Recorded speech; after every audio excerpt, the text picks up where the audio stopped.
Hello, and welcome to Is It Good? I have a question. What is it that makes some films awesome to watch? Leaving you feeling fulfilled and exhilarated once finished. Yet others, only leaving you somewhat entertained. Or worse, like you wasted 2 hours of your life. I used to think that it was the genre, or the fact that it had action, or special effects, or VFX. Or maybe the directors, or something else about the type of movie it was. But I don't think it can be any of that anymore.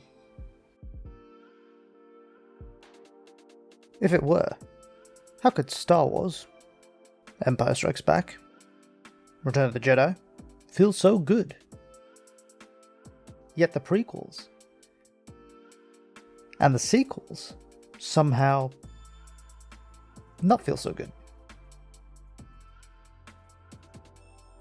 Or how can a movie like Iron Man feel so brilliant? Yet Doctor Strange, a similar movie with a similar protagonist, the same cinematic franchise, somehow have less punch. How come these worked and these didn't? Even though, in each case, they were made by the same directors. So, what is it then? What makes some movies classics and others not so much? In my opinion, the movies that are really good, that stick with you for years, are the ones that say something specific and say it well. They have a message they are trying to get across about a better way to live. And the story, the character arcs, the plot, all are woven together to get this idea across to the audience. To see if I'm right, we're going to look at something that's pretty high on my favourites list, and I'm sure is up there on many of yours: Star Wars: A New Hope. So, what is Star Wars: A New Hope about? To figure that out, you have to take a look at the main character, to see what they learn and how they grow throughout the story. We also need to look at the supporting characters, to see who they are and what they represent to the protagonist and us. This should allow us to understand what the movie is about, and, eventually, if it is in fact good. Luke is the main protagonist of this piece, so that's where we're going to start. Luke is someone that longs for adventure, somewhat selfishly thinking more about himself than the people around him, and so feels trapped in his boring, everyday existence. This is clear based on several things that happen throughout the first act. Take these two over to the garage, will you? I want them cleaned up for dinner. But I was going into Toshi Station to pick up some power converters. Then, in the very next scene, Contamination, I can barely move. It just isn't fair. Oh, Biggs is right. I'm never gonna get out of here. and speaking with 3PO of his home planet.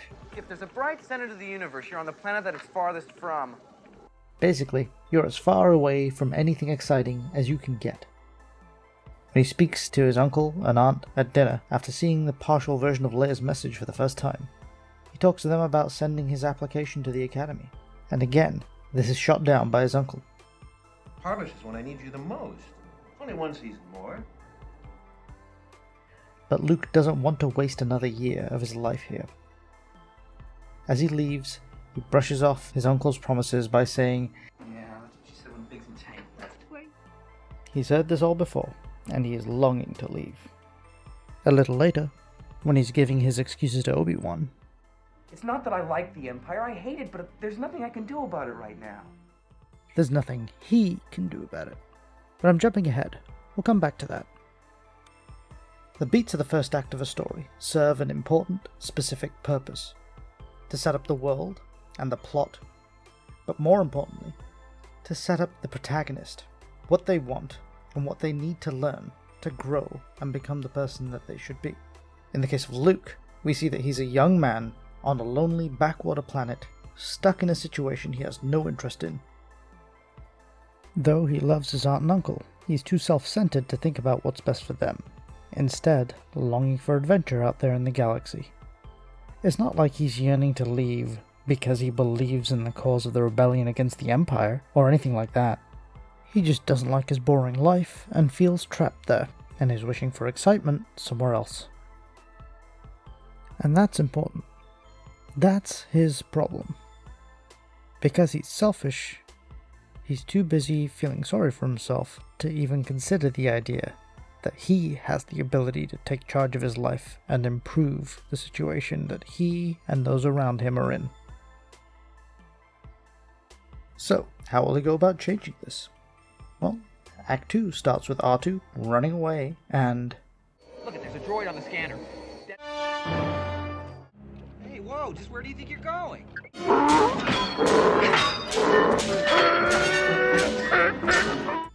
In this act, we meet Ben Kenobi, Hello there. who is the mentor character for this piece. Mentor characters show up a lot in stories. They are characters that provide our protagonists with guidance and tools, showing them the path forward, the possible triumphs and pitfalls that could be faced by our protagonist in the journey ahead. Think of Gandalf from The Lord of the Rings. He's the one that gets Frodo the ring in the first place, and guides him on the first part of his journey, and also warns him against judging others too harshly, in the case of Gollum. Can you give it to them, Frodo?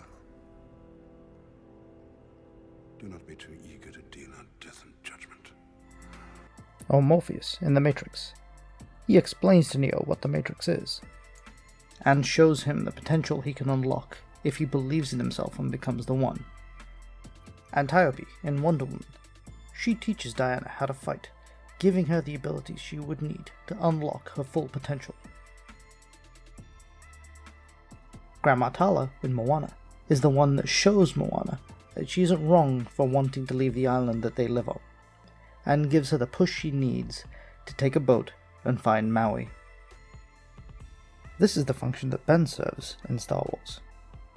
He explains to Luke that both Ben and Luke's father, Anakin, were both Jedi that fought in the Clone Wars, that they were best friends, and that Ben admired Anakin as a warrior, a pilot, even linking that to Luke's own piloting skills, giving Luke a connection to his father he didn't have before.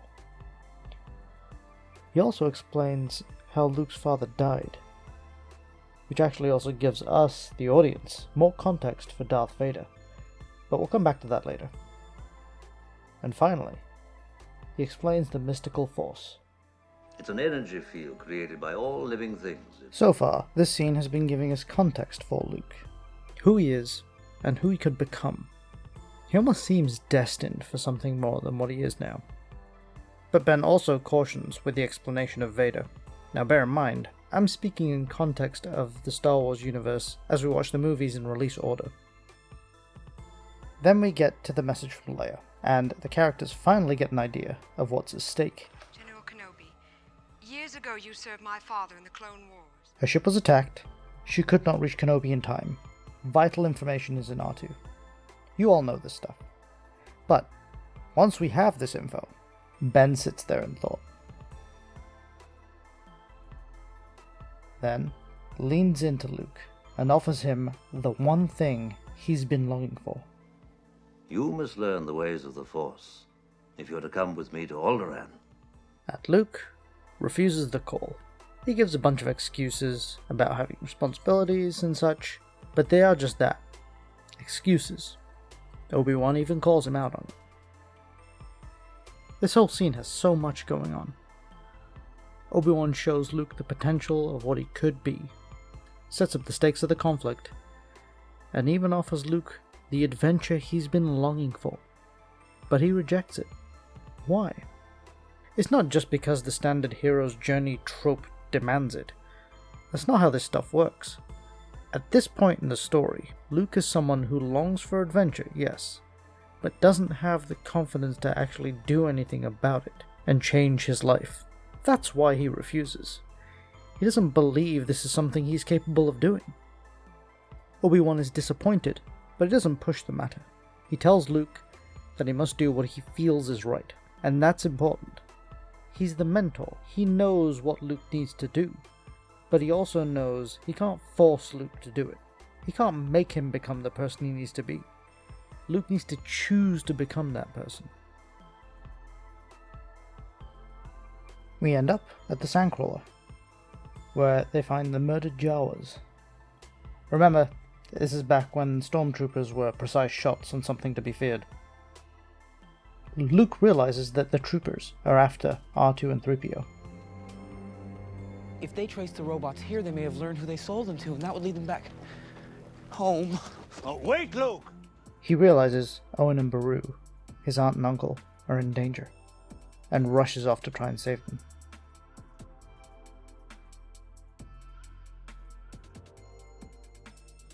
But, unfortunately, is too late.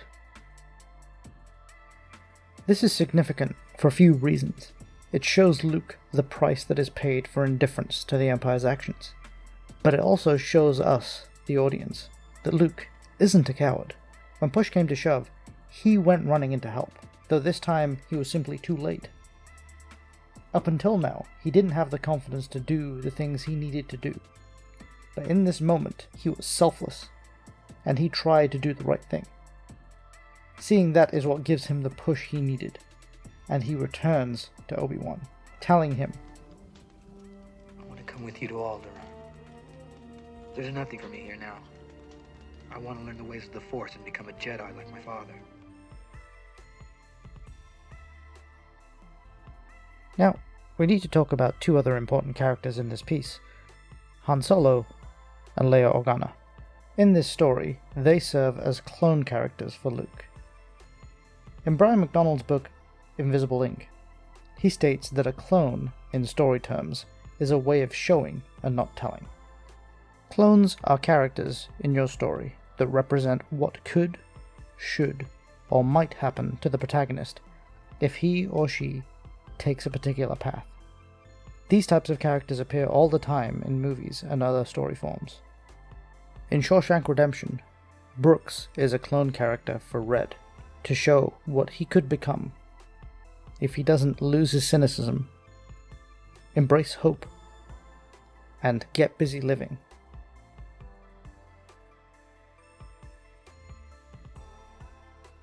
In Raiders of the Lost Ark, Belloc is a clone character for Indiana Jones, and what could become of him if he uses his skills to do the bidding of anyone without thinking of the greater consequences. In Iron Man, Obadiah Stane is a clone for Tony Stark, and what he could become if he continues on the path of just profiteering on the weapons of his company without considering the consequences this has on others, and taking responsibility for that. These are just some examples that come to mind. Clone characters are an amazing storytelling tool, and once you understand what they are for and how they work, you will start to see them all over the place in the stories you love. In the case of Star Wars, we have Leia and Han, who are clones for Luke, showing him and us how we could live our lives. Leia being the good, and Han being, let's say, not so good. The thing Luke needs to learn is to believe in himself. That's what he has to do. But what does a person who believes in themselves look like? How do they act towards others in the world? Are they someone who is out for themselves and completely selfish? Or someone who cares for others and willing to be selfless no matter what the cost? Han is someone who believes in himself completely. He's supremely confident in who he is, his abilities as a pilot, and his beliefs in the ways of the universe. Hokey religions and ancient weapons are no match for a good blaster at your side, kid. The Force is some kind of hokey religion. The rebellion isn't a cause he believes is worth fighting for. He's only concerned with himself and what's in his own best interest. When they are first captured by the Empire, he's willing to put up a fight, but it's not for any other reason than avoiding being captured. He's no coward, but he doesn't believe in fighting or risking himself for anything other than himself and his own desires. When Luke tells him of Leia and that she needs rescuing, Han is uninterested. He only agrees to help when Luke tempts him with the idea of getting a reward for the rescue. Rich. Rich, powerful. This is all there to show Luke, and us, that you can be someone that believes in yourself. But that's not the only thing you need. and it doesn't automatically make you a better person. That is actually the growth arc Han takes through this film. He goes from being a selfish jerk to being someone more selfless. Before Luke leaves to attack the Death Star in the final act, Han proclaims the idea of suicide, basically again being selfish, just wanting to take his reward and run. But the adventure they've been on together has made him care for someone other than himself. He cares for Luke. Why don't you come with us? Pretty good in a fight. Could use you. It's a bro-ish way of basically saying, hey man, this thing you're going to do is super dangerous, and nobody is making you do this. Why don't you just leave with us instead? But Luke has also grown throughout this journey, and now has a cause he fully believes in and is willing to fight and die for if needed. As Luke walks away, Hey, Luke. May the Force be with you. this whole scene is to show us that Han has grown on this journey with Luke. Just maybe not as much as Luke has. Leia, on the other hand, is someone that, in this movie, doesn't have much of a growth arc, because she is already the person that she's meant to be. She believes in herself, just like Han does, and is also supremely confident in herself and her abilities. The difference is, she's not selfish. Everything she does is for her cause of rebelling against the evil Empire and stopping their rule over the galaxy. We get examples of this throughout the film. At the start of the movie, when the ship is attacked, she doesn't try to escape. She puts the plans in R2, and then goes off to distract the stormtroopers, letting herself get captured so the droids can escape with the plans. She's questioned and tortured, and even has her home planet threatened with destruction. And she still won't cave to the demands of Vader and Tarkin. The request that she sends to Obi-Wan is not to come and save her. It's not, help me Obi-Wan Kenobi, please come and rescue me from the clutches of Lord Vader. It's, take this droid, get it to my father on Alderaan, so the rebellion can figure out how to destroy the Death Star. She is willing to sacrifice herself for her cause. She is someone who believes in herself and is selfless rather than selfish.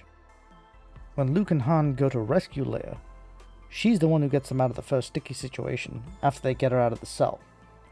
Up to that point, the rescue's gone pretty terribly. They made it to the detention area, but basically got caught immediately, had a massive firefight, and are now trapped. Leia got them out of the hallway by going into the garbage chute. She's very clearly not a damsel in distress here. She's part of the escape itself, and fighting back throughout. Once they finally escape on the Falcon, Leia and Han have an argument which clearly highlights their differing points of view. Leia believes though they have escaped, the greater fight isn't over, and they must do whatever it takes to succeed. Han, on the other hand, is done. He's ready to drop her off at Rebel HQ, get paid, and get out of there. Throughout this adventure, there are examples Luke is given on how to live. He needed to believe in himself, which he is now starting to do. We saw in the second half of the second act, he was starting to take charge a bit, and be proactive rather than reactive. And with Han and Leia, the journey is giving him examples of what you can be once you have confidence and believe in yourself. Leia even poses the point to Luke about if Han cares about anyone other than himself. Your friend is quite a mercenary. I wonder if he really cares about anything. Or anybody. I care. Clearly the story is saying it's better to believe in yourself in a way that is selfless. Ben is also an example to Luke on how to live. He's probably the most obvious one.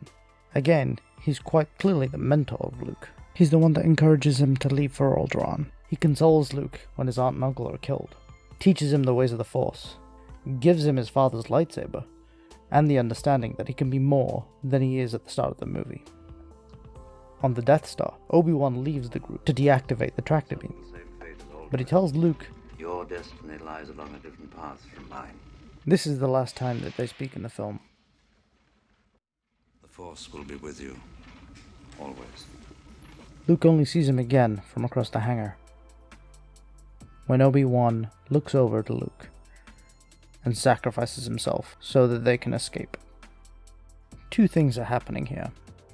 Ben is fighting to keep Vader and the Imperial troops distracted long enough for the others to escape, but he is also showing Luke what it means to truly believe in yourself, to have the courage of your convictions, and to be selfless to the point of giving your life for the chance for others to survive. With the last act of his life, he is teaching Luke a lesson, and giving the group the chance to survive and escape.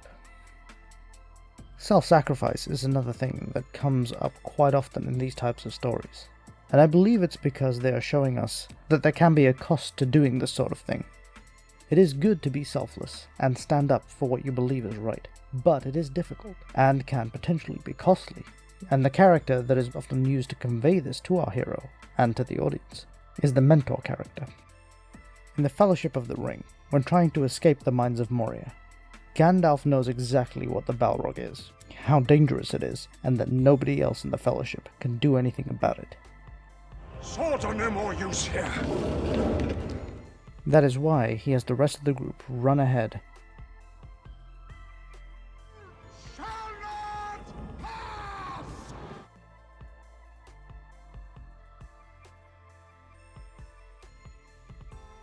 Thanks to his courage, the group can escape. But they are also shown the risks of their journey. Fly, you fools!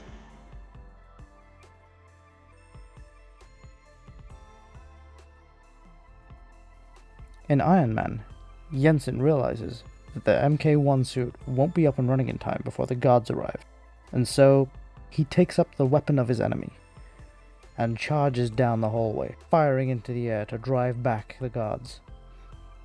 Jensen is no fool. He knows the risks in this move, and knows he is likely on a one-way trip. But he does it anyway, to give his friend a chance to escape and fulfill his newfound purpose. That is why, when Tony finds him, Thank you for saving me. Don't waste it. Don't waste your life.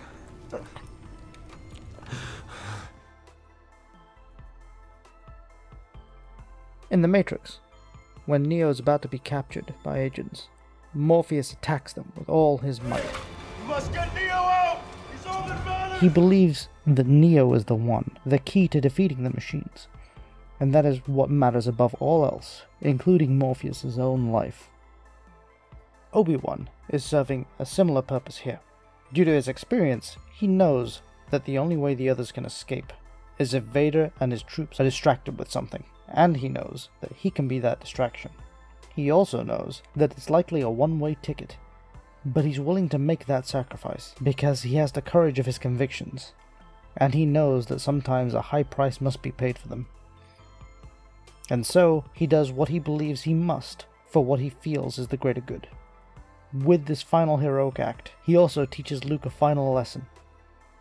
That having the courage of your convictions can end up meaning you pay the ultimate price. Regarding Vader, we shouldn't forget one of the best known villains in movie history. He is a fascinating character for sure, but most only feel that because of what happens in the later movies. In this first movie, he can come across as a bit of a one-dimensional bad guy. And on the surface, that may seem to be the case. He's big, he's dressed all in black, he's got scary breathing through his scary mask. But there is a little more to him than that. When we start the movie, he's simply the leader of the troops, the guy in charge of getting the stolen plans back. And he's scary, but basically only because he looks and sounds scary. He is determined and powerful, but we don't know anything more about him. However, when Ben and Luke discuss Ben's time with Luke's father in the Clone Wars, we find out that Vader was once Ben's student. He was a Jedi, like Ben and Luke's father, but turned to evil. He betrayed and murdered your father. This builds Vader's mythos for us and for Luke. This gives him more relevance to the story, as it gives more context to Luke, but also gives more context for Vader. I'm not talking about what's eventually revealed in later movies. I mean here. Ben explaining that Vader was once a Jedi, a pupil, before turning to evil, means he was once like Ben, but isn't anymore. Structurally, this makes complete sense. It actually makes him another clone character, just a more extreme version. As discussed earlier, Han and Leia are examples of what being selfish and selfless look like, respectively. Ben is another example of what selflessness can look like, but pushed to an extreme. Vader is a mirror of that, what selfishness, pushed to an extreme, can look like. He is the embodiment of evil, not only willing to torture and kill his enemies, but even his allies if he wishes to do so. So, perhaps he isn't a villain as deep and meaty as, say, Killmonger in Black Panther, or Thanos in Infinity War, but he is a very well articulated villain that is perfect for our protagonist and this piece. So, what have we seen so far? In Act 1, the idea of the story is proposed. You must learn to believe in yourself selflessly. We saw what it looked like not to believe in yourself. Luke, trapped in a place he didn't want to be, and being unable to do anything about it until the circumstances forced him to move on. He didn't really decide for himself that he was going to go with Obi-Wan, remember. He was essentially forced to do so, because the excuse he used for staying was no longer there. But to his credit, at least he realized that was the case, and decided to do what he wasn't willing to do before. Act 2 argued what believing in yourself looked like. We saw the selfish way of Han Solo, fully confident in himself and his abilities to fly and fight, but not actually genuinely a nice guy. Someone who, though brave and willing to fight when he had to for his own interests, was unwilling to do so for the need of others. We also saw the selfless way in Princess Leia, willing to put her life on the line to protect the cause she believed in. And we saw it in Obi-Wan, who took it upon himself to teach Luke about the ways of the Force and about his past, and show him that believing in yourself selflessly requires that you have the courage of your convictions, but it can also have an extremely high cost. This brings us to Act 3. Act 3 of a story is where we put our claim, the proposal the story makes, to the test. Is it better to selflessly believe in yourself? Let's see. When they're in the briefing room, going over the plans to attack the Death Star, others are doubtful of their chances of success. Luke, however... But it's not impossible. I used to bullseye womp rats in my T-16 back home. They're not much bigger than 2 meters. And he isn't being cocky or overconfident. He is fully aware of the risks they're about to take. But he believes in what they're about to do, and thinks it's worth it. Once in battle, Luke shows he's willing to do what it takes. He's putting up a fight, as are the other rebel pilots. We are seeing the potential cost of fighting for what you believe in. These are all brave pilots for the Alliance, and many of them are dying for that cause. At one moment, he has a doubt and isn't sure what to do. But he hears the ghostly voice of Obi-Wan. Luke, trust your feelings. After some time has passed, though our heroes have fought the good fight, most of the rebel ships are destroyed, and only Luke remains with a few others, and the Death Star is getting dangerously close to firing on the rebel base. You'd think seeing all the failed attempts at the trench run might give him pause, but he knows what's at stake, and when he gets the orders, he starts his run. We're going in full throttle. That'll keep those fighters off our back. Right with you, boss. Luke is again reminded of the risks of doing this. As they barrel down the trench, Wedge is hit and has to pull out of the fight. Biggs is less lucky and is killed. Luke is left alone. Now, he is the last hope of the Alliance. Will he do the selfless thing and keep going, even as enemies bear down on him? Or should he do the selfish thing and think of his own safety? He could do that. He's in a ship by himself. He could just pull up and fly away. But he doesn't. He presses on, even though he knows others have tried and failed. Then, as all hope starts to slip away... Use the Force, Luke. Now, trusting in the Force, he draws closer. But so does the enemy. Until... Now, free and clear, Luke takes a breath, fires on his target, and with full faith in himself and the Force, the shots hit their target. And there it is. Proof that if you believe in yourself whilst acting selflessly towards others, you'll be better for it, and perhaps even make the world a better place. Luke became the hero of the rebellion, going on an adventure he longed for, by being selfless in his actions and learning to believe in himself. He didn't just become the person he wanted to be, he became who he needed to be. This is a story that I have loved since I was a small child, but only recently have I begun to understand why. Over the last couple of years, I've been learning about storytelling and story structure, I've used these tools to go back and analyze the stories that have stuck with me through the years, to try and work out why. What was it that made them so good? If I'm honest, I found that some actually weren't as good as I remember, but the ones that held up did so because they were saying something specific, and saying it well. And that to me is what defines a movie, or story more generally, as good. It's not just the directing, or the acting, or the quality of effects, or the plot, or even the characters, because none of that can make it good unless the story is there to bring the whole thing together. Characters are only good because of the story they're telling. That's the only reason for them to exist in the first place. But all of that stuff, brought together to communicate one idea, a theme, or what I now call an armature, that's what makes Star Wars A New Hope good. Well, hope you guys enjoyed the video. It's my first time doing an analysis video like this, so I'd love to hear your thoughts, and whether you guys agree or disagree. Or if you have movies or stories that have stuck with you over the years. If you'd like to learn more about theme and armature, and how they work in stories, you can see more fun, in-depth movie analysis over on Critical Hit, hosted by my good friends Adam and Kaylee. Or you can check out the Theme Team podcast, where myself, Adam from Critical Hit, and our good friend Jeb discuss classic movies each week, and try to figure out what they're trying to say. Two final resources for those learning to write and become storytellers are Brian McDonald's book, Invisible Ink, as well as the You Are a Storyteller podcast that he is on with Jesse Bryan.